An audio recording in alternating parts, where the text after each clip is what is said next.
제 이름은 정옥순. 올해 73세입니다. 경상도 시골에서 평생을 살아온 할머니죠. 남편을 10년 전에 하늘나라로 보내고 지금은 혼자 살고 있어요. 오늘 이야기가 마음에 드셨다면 구독과 좋아요 꾹 눌러주시고 댓글로 어디서 시청하고 계신지 알려주세요.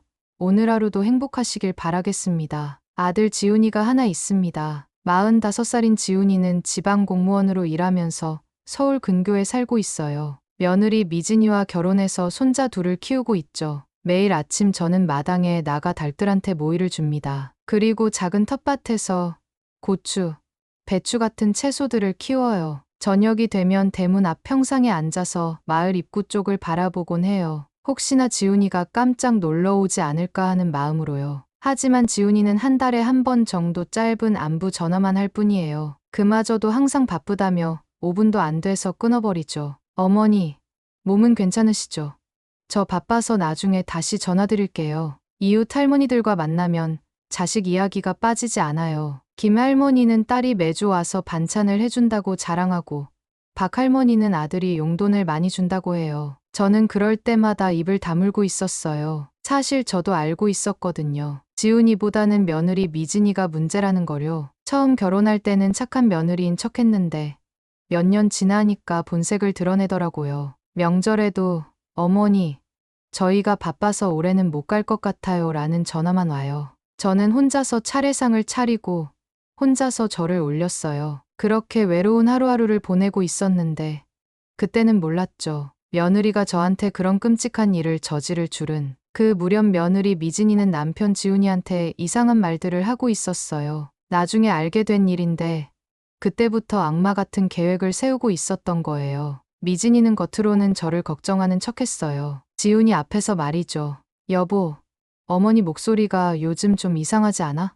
같은 말을 자꾸 반복하시고. 사실 저는 멀쩡했어요. 나이가 들어서 깜빡하는 건 있었지만 치매 같은 건 전혀 아니었거든요. 하지만 미진이는 계속 지훈이한테 제가 이상하다고 말했어요. 미진이의 진짜 목적은 따로 있었어요. 바로 제가 가진 땅이었죠. 시골에 있는 저희 집과 밭인데 최근에 개발 예정지로 지정되면서 땅값이 많이 올랐거든요. 그 돈이 탐났던 거예요. 미진이는 지훈이를 계속 설득했어요. 저를 요양원에 보내자고요. 지훈이는 고민이 됐죠. 어머니를 사랑하는 마음은 있었지만 아내 말도 맞는 것 같았거든요. 그런데 마침 지훈이한테 해외 출장 기회가 생겼어요. 3개월 동안 일본에 가야 하는 중요한 일이었어요. 승진하려면 꼭 가야 하는 출장이었죠. 미진이는 속으로 좋아했어요. 이때다 싶었거든요. 여보, 출장 가는 동안 제가 어머니를 모실게요. 서울로 모셔와서 병원 검사도 받아보시고요. 지훈이는 미진이의 말이 고마웠어요.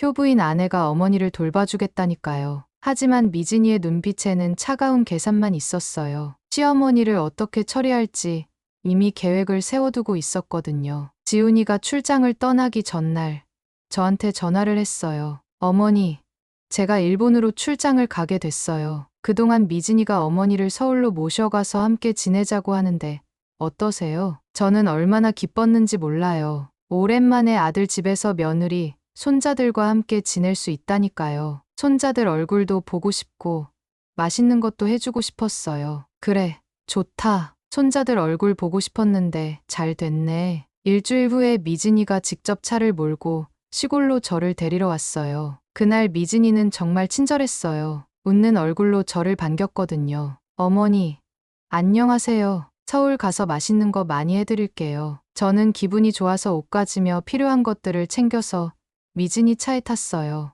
미진이는 제가 안전벨트를 매도록 도와주고 친절하게 대해줬어요. 차가 마을을 벗어나자 저는 신이 났어요. 창밖 풍경을 보면서 손자들한테 뭘 해줄까 생각하고 있었거든요. 미진이와도 이런저런 얘기를 나눴어요. 미진아, 우리 손자들은 요즘 뭘 좋아하냐? 이것저것 다 좋아해요. 할머니가 오신다고 하니까 너무 좋아하더라고요. 1시간 정도 달리다가 미진이가 고속도로에서 빠져나왔어요. 저는 조금 이상했어요. 서울 가는 길이 아닌 것 같았거든요. 주변에 산들이 보이기 시작했어요. 미진이가 말했어요. 어머니, 서울 가기 전에 제가 다니는 절에 잠깐 들를게요. 어머니 건강 기원하려고요. 저는 며느리의 효심이 고마웠어요. 그래서 아무 의심 없이 따라갔죠. 그때까지는 미진이를 완전히 믿고 있었거든요. 차는 계속 산 쪽으로 올라가고 있었어요. 도로가 점점 좁아지고 주변엔 나무들만 울창하게 서 있었어요. 저는 불안해지기 시작했어요. 미진아, 절이 이렇게 깊은 산에 있나? 네. 어머니, 산사라서 좀 외진 곳에 있어요. 조용하고 좋은 곳이에요. 포장도로가 끝나고 비포장 길이 시작됐어요. 차가 덜컹거리면서 올라가니 저는 멀미가 났어요. 이상하다는 생각이 점점 커졌어요. 드디어 차가 멈췄어요. 주변을 둘러봐도 절은 보이지 않았어요. 그냥 산 중턱의 작은 공터였어요. 나무들만 빽빽하게 서 있고 사람 그림자는 전혀 없었죠. 미진아, 여기가 어디야? 절이 어디 있는 거야? 미진이가 차에서 내리더니 말했어요. 어머니, 여기서 조금 더 걸어 올라가야 해요. 차로는 못 올라가거든요. 저는 당황했어요. 73살인 제가 이런 험한 산길을 걸어야 한다니까요. 하지만 며느리가 하자는 대로 따를 수밖에 없었어요. 미진이가 제 팔을 잡고 산길로 안내했어요. 길이라고 하기도 어려운 좁은 오솔길이었어요. 저는 숨이 차서 자주 쉬어야 했어요. 30분 정도 힘들게 올라간 곳은 조그만 평지였어요. 하지만 여기에도 절은 없었어요. 그냥 나무들로 둘러싸인 빈 공간일 뿐이었죠. 그때 저는 확실히 알았어요. 뭔가 잘못됐다는 거요. 미진이의 얼굴도 완전히 달라져 있었어요. 처음에 친절한 모습은 사라지고 차가운 표정만 남아 있었어요. 저는 등골이 서늘해졌어요. 이 깊은 산에 절은 없고 며느리의 표정은 무서워졌고 뭔가 끔찍한 일이 일어날 것 같았거든요. 미진이는 저를 그 평지에 앉게 했어요. 저는 숨을 헐떡이면서 주변을 둘러봤어요.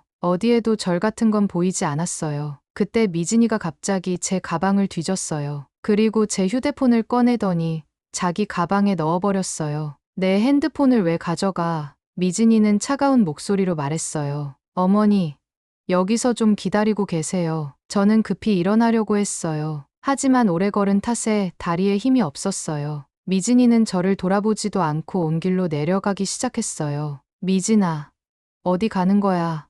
나 혼자 두고 어디 간다고. 저는 목이 터져라 소리쳤어요. 하지만 미진이는 뒤돌아보지도 않았어요. 발걸음 소리가 점점 멀어져 가더니 완전히 사라졌어요. 그제야 저는 깨달았어요. 제가 정말로 버려졌다는 거요. 믿었던 며느리가 저를 이 깊은 산에 버리고 간 거예요. 처음에는 믿을 수가 없었어요. 설마 정말로 날 버리고 간 건 아니겠지.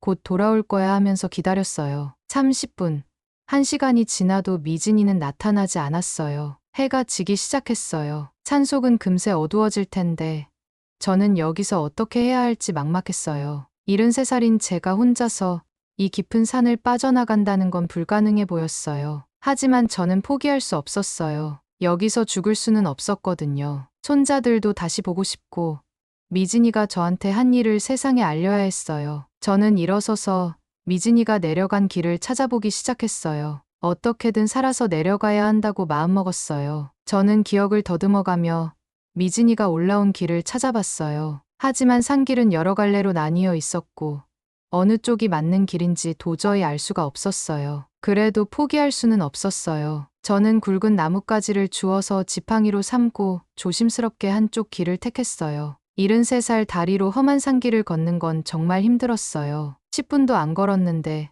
저는 돌에 걸려 넘어졌어요. 무릎이 까지고 손바닥도 긁혔어요. 피가 났지만 참고 일어섰어요. 살기 위해서는 어떻게든 걸어야 했거든요. 다시 걷기 시작했는데 길이 점점 더 험해졌어요. 게다가 해가 져서 주변이 어두워지고 있었어요. 저는 길을 잘못 택한 것 같았어요. 오히려 더 깊은 산속으로 들어가고 있는 것 같았거든요. 무서웠지만 계속 걸었어요. 그런데 또 넘어졌어요. 이번엔 일어서기가 정말 힘들었어요. 온몸이 아프고 기운이 없어서 더 이상 걸을 수가 없었어요. 어쩔 수 없이 큰 나무 밑에 앉아서 쉬기로 했어요. 잠깐만 쉬었다가 다시 걸으려고 했는데 날이 완전히 어두워져 버렸어요. 산속의 밤은 무섭고 추웠어요. 온갖 소리가 들렸어요. 올빼미 소리, 바람 소리, 뭔가 움직이는 소리. 저는 무서워서 벌벌 떨었어요. 첫날 밤은 정말 지옥 같았어요. 추위에 떨면서 잠도 못 자고 새벽을 기다렸어요.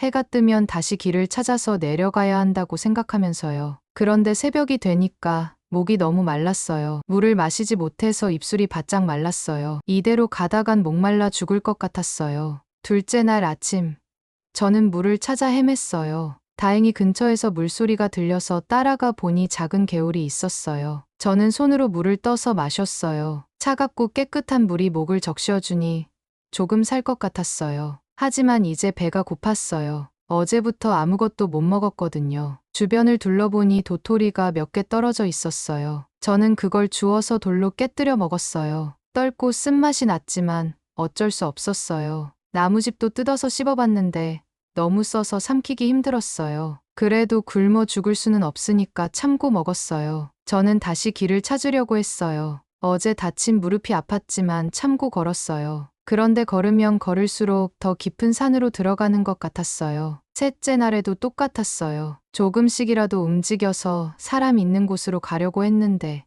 길을 찾을 수가 없었어요. 제 몸은 점점 약해져 갔어요. 제대로 먹지도 못하고 찬 땅에서 자다 보니 기력이 떨어졌어요. 나흘째가 되니까 더 이상 걸을 힘도 없었어요. 몇 걸음 걷다가 주저앉기를 반복했어요. 목소리도 거의 나오지 않았어요. 도와주세요.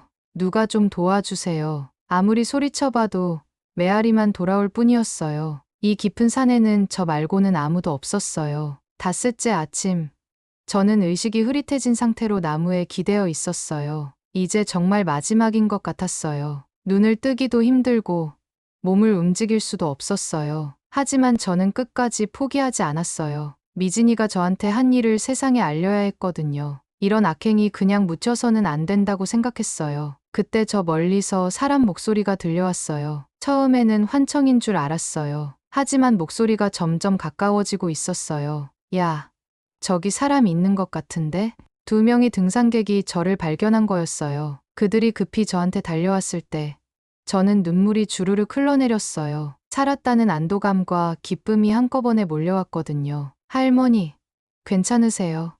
왜 이런 곳에 혼자 계세요? 한 등산객이 물병을 제 입에 대어줬어요. 저는 간신히 물을 마셨어요. 그리고 떨리는 목소리로 말했어요.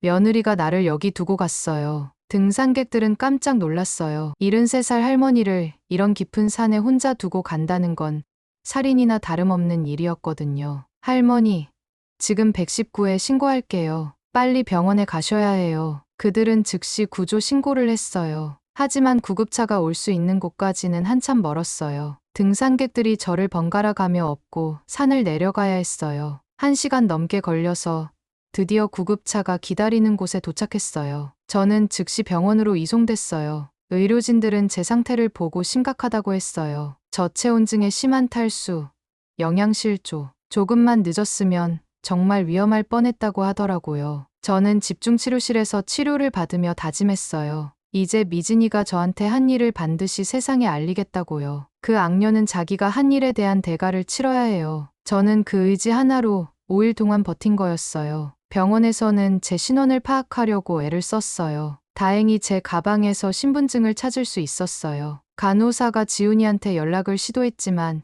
일본 출장 중이라 쉽게 연결되지 않았어요. 저는 집중치료실에서 치료를 받고 있었어요. 5일 동안 제대로 먹지 못하고 추위에 떨었던 탓에 몸 상태가 심각했어요. 하지만 의식은 점점 돌아오고 있었어요. 이틀 후에 드디어 지훈이와 연락이 닿았어요. 병원 직원이 지훈이한테 전화를 했을 때 지훈이는 완전히 당황했대요. 어머니가 서울에서 미진이와 함께 잘 지내고 있다고 알고 있었거든요. 네, 우리 어머니가 산에서 구조됐다고요.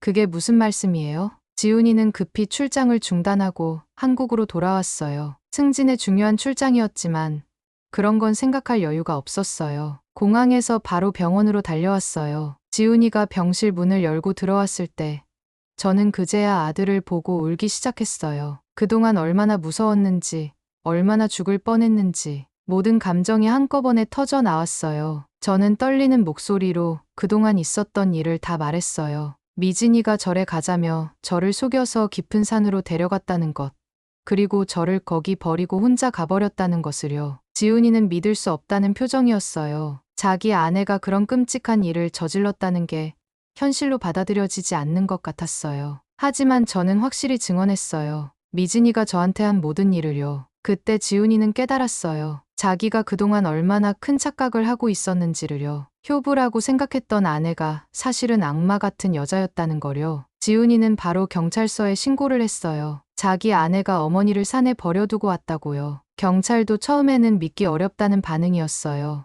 며느리가 시어머니를 그렇게 버려둘 리 없다는 거였죠. 하지만 제 증언과 등산객들의 신고, 병원 기록을 종합해보니 사건의 심각성을 알 수 있었어요. 경찰은 즉시 미진이를 찾기 시작했어요. 미진이는 집에서 태연하게 있었어요. 마치 아무 일도 없었던 것처럼요. 경찰이 찾아왔을 때도 놀라는 기색이 전혀 없었어요. 이미 준비를 다 해두고 있었던 거죠. 어머니가 실종되셨다고요?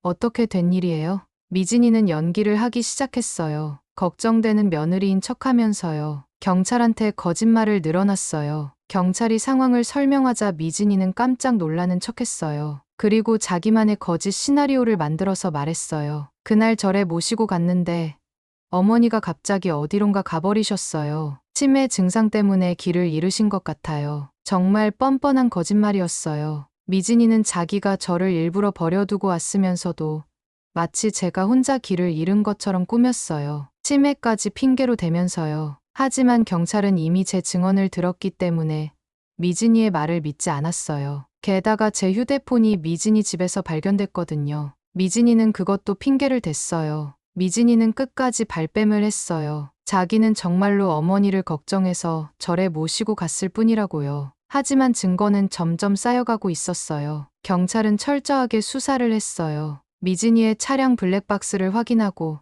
휴대폰 위치 추적도 했어요. 그리고 제가 발견된 산 현장도 자세히 조사했어요. 결정적인 증거가 나왔어요. 미진이의 차량 블랙박스에 저를 산에 데려가는 모습이 고스란히 녹화되어 있었거든요. 그리고 미진이가 혼자 내려오는 모습도요. 휴대폰 위치 추적 결과도 명확했어요. 미진이는 저를 산에 두고 바로 집으로 돌아간 것이 확인됐어요. 절에 기도하러 갔다는 말은 완전한 거짓이었죠. 더 충격적인 사실도 밝혀졌어요. 미진이가 제 땅 소유권에 대해 미리 알아보고 있었다는 거예요. 개발 예정지로 지정되면서 땅값이 오른 것도 알고 있었고요. 수사 과정에서 미진이의 진짜 목적이 드러났어요. 저를 없애서 재산을 차지하려고 했던 거였어요. 정말 무서운 계획이었죠. 제가 회복되자 경찰서에서 정식으로 진술을 했어요. 그날 있었던 일을 자세히 말했어요. 미진이가 어떻게 저를 속였는지, 어떻게 산에 버렸는지 모든 걸 증언했어요.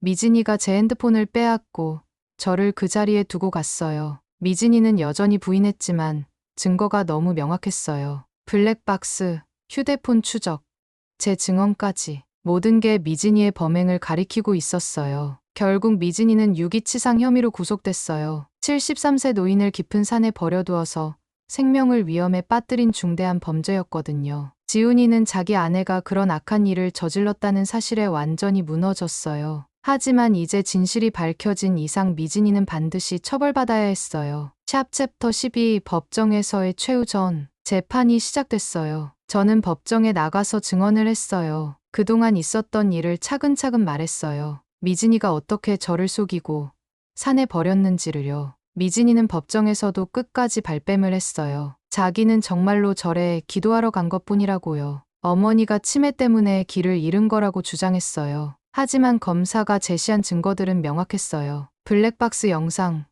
휴대폰 위치 추적, 그리고 제 상세한 증언까지. 미진이의 계획적 범행이 낱낱이 드러났어요. 특히 미진이가 제 재산에 대해 미리 알아본 기록들이 결정적이었어요. 개발 예정지로 지정된 땅값을 조사하고 상속 절차까지 알아봤던 거였어요. 재판부는 미진이의 범행을 매우 중하게 봤어요. 73세 노인을 깊은 산에 버려두어 생명을 위험에 빠뜨린 악질적 범죄라고 판단했거든요. 미진이는 유기치상죄로 징역 3년을 선고받았어요. 거기에 정신적 피해에 대한 배상금 5천만 원도 지급하라는 판결이 나왔어요. 피고인의 행위는 계획적이고 악질적인 범죄로 피해자에게 극심한 정신적, 육체적 고통을 안겨주었습니다. 미진이는 판결을 듣고도 억울하다며 눈물을 흘렸어요. 하지만 그 눈물이 진짜 후회 때문인지 아니면 자기가 잡힌 것 때문인지는 의문이었어요. 저는 법정을 나오면서 다행이라고 생각했어요. 비록 늦었지만 정의가 실현된 거니까요. 미진이는 이제 자기가 한 일에 대한 대가를 치러야 해요. 미진이는 여자 교도소에서 복역을 시작했어요. 처음에는 자기가 억울하다며 불만을 표했대요. 다른 수감자들에게도 자기는 무죄라고 말하고 다녔다고 해요. 하지만 감옥 생활은 미진이가 생각했던 것보다 훨씬 힘들었어요. 특히 노인을 버린 죄로 들어온 거라는 소문이 퍼지자 다른 수감자들도 미진이를 좋지 않게 봤어요. 1년 정도 지났을 때 미진이가 갑자기 몸이 아프다고 호소하기 시작했어요. 처음에는 꾀병인 줄 알았는데 점점 심해져서 교도소 의무실에서 검사를 받았어요. 검사 결과는 충격적이었어요. 간암이었어요. 그것도 이미 상당히 진행된 상태였대요. 의사는 오래 살기 어렵다고 진단했어요. 미진이는 그제야 자기 처지를 깨달았어요. 저를 죽이려고 했던 자기가 오히려 먼저 죽을 병에 걸린 거였어요. 하늘이 내린 벌이라고 생각할 수밖에 없었어요. 미진이는 병이 악화되면서 교도소 병원으로 옮겨졌어요. 하지만 이미 손을 쓸 수 없는 상태였어요. 간암이 온몸으로 전이됐거든요.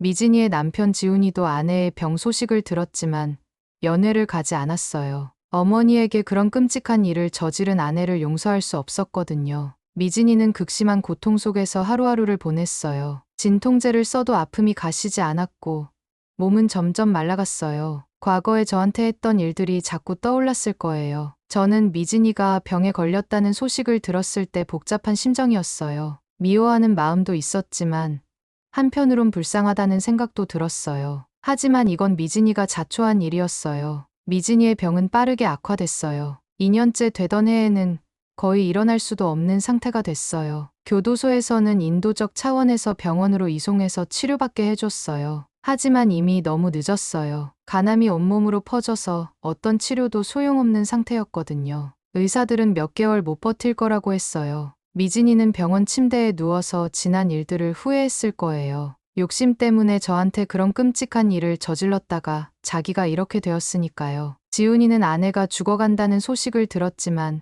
끝까지 면회를 가지 않았어요. 어머니를 죽이려고 했던 아내를 용서할 수 없었거든요. 아이들도 마찬가지였어요. 미진이는 정말 혼자서 죽어갔어요. 가족도 친구도 아무도 곁에 있어주지 않았어요. 과거에 저를 산에 혼자 버려두고 갔던 것처럼 미진이도 혼자 떠나게 된 거예요. 마지막 며칠은 정말 끔찍했다고 해요. 극심한 고통 속에서 계속 신음만 하다가 결국 숨을 거뒀어요. 감옥에서 2년 8개월을 보낸 후였어요. 어머니, 미안해요. 미진이가 마지막에 한 말이라고 간병인이 전해줬어요. 그제야 후회했지만 이미 늦었어요. 미진이의 장례식에는 가족들도 거의 오지 않았어요. 지훈이와 아이들은 완전히 등을 돌렸거든요. 결국 간소하게 화장해서 무연고 납골당에 안치됐어요. 저는 미진이가 죽었다는 소식을 들었을 때 마음이 복잡했어요. 그래도 한때는 며느리였으니까요. 하지만 이건 미진이가 자초한 일이었어요. 하늘이 내린 벌을 받은 거였죠. 미진이가 죽고 난 후 저희 가족에게도 변화가 생겼어요. 지훈이는 완전히 달라진 사람이 됐어요. 어머니한테 그동안 얼마나 소홀했는지 깨달았거든요. 지훈이는 승진을 포기하고 어머니 곁으로 돌아왔어요. 서울 근교 작은 집으로 이사해서 저와 가까운 곳에서 살기 시작했어요. 아이들과 함께요. 어머니, 그동안 정말 죄송했어요. 앞으로는 제가 모실게요. 저는 아들이 돌아와줘서 정말 기뻤어요. 손자들도 자주 보게 되고 가족이 다시 화목해졌어요. 미진이 때문에 흩어졌던 가족이 다시 뭉쳐진 거였어요. 지훈이는 저를 정성껏 모셨어요. 매일 안부를 묻고 건강검진도 챙겨주고 맛있는 것도 해드렸어요. 그동안의 빈자리를 채우려고 하는 것 같았어요. 손자들도 할머니를 많이 따랐어요. 주말마다 놀러와서 제 무릎에 앉아서 옛날 이야기를 들어달라고 했어요. 저는 그런 손자들이 너무 예뻤어요. 시골집과 땅은 그대로 제 소유로 남았어요. 미진이가 그렇게 탐냈던 재산이었지만 결국 욕심부린 사람만 벌을 받았죠. 저는 그 땅을 나중에 손자들한테 물려줄 생각이에요. 저는 이제 80세가 다 되어 가지만 건강하게 잘 살고 있어요. 그때 산에서 죽을 뻔했던 일이 오히려 가족을 다시 뭉치게 해준 것 같아요. 가끔 미진이 생각이 날 때가 있어요. 욕심 때문에 그런 끔찍한 일을 저질렀다가 결국 벌을 받았죠. 하늘이 다 보고 있다는 걸 증명해준 일이에요. 저는 앞으로 남은 시간 동안 아들, 손자들과 함께 행복하게 살 거예요. 그게 제가 그 끔찍한 일을 겪고도 살아남은 이유라고 생각해요. 가족의 소중함을 깨닫게 해주신 하늘의 뜻이었을 거예요. 오늘 이야기가 마음에 드셨다면 구독과 좋아요 꾹 눌러주시고 댓글로 어디서 시청하고 계신지 알려주세요. 오늘 하루도 행복하시길 바라겠습니다.